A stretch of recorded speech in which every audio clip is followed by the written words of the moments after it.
Thankful to have this opportunity to be with you here on this Tuesday. And today I'd like to look at Acts chapter 14. In countries, especially in the United States, we have seen cycles of blessing and then real challenges. And of course, the blessings have come because of the mighty moves of God in previous years in our country. But we do need to realize that sometimes we're in favor with the people, and sometimes believers are seen as the enemy. Certainly was the case for Barnabas and Paul.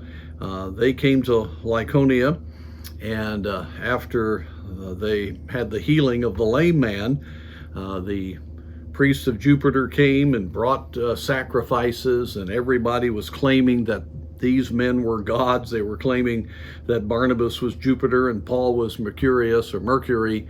And at that moment, wow, they were popular. They were seen as amazing men.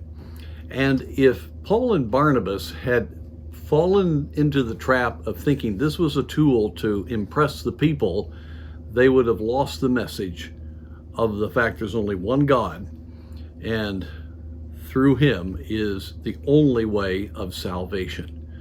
But in America, we've had times when there's been favor, and we've ridden on that rather than really being clear in our message and being obedient to the scriptures. Well, as you know, they made it very clear that no, we're just like you, and we are just men, and this is all of God. And it didn't take long, stirred up by Jewish leaders from other areas, for the people to go from crying out that they were gods to stoning Paul and leaving him for dead, and God raised him up. And so there are times when we can have popularity. A lot of times that's false popularity.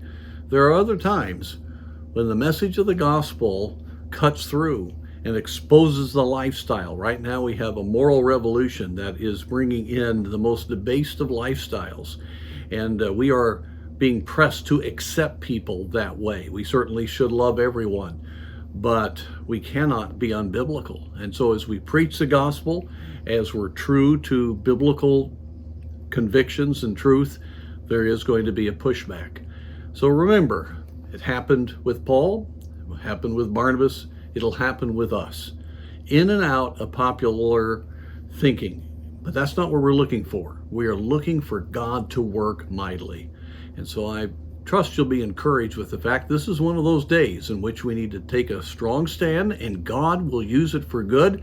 In fact, God did a great work back in that whole region because these men would not bow their knee to that popular acclamation. And may God give us the same kind of heart.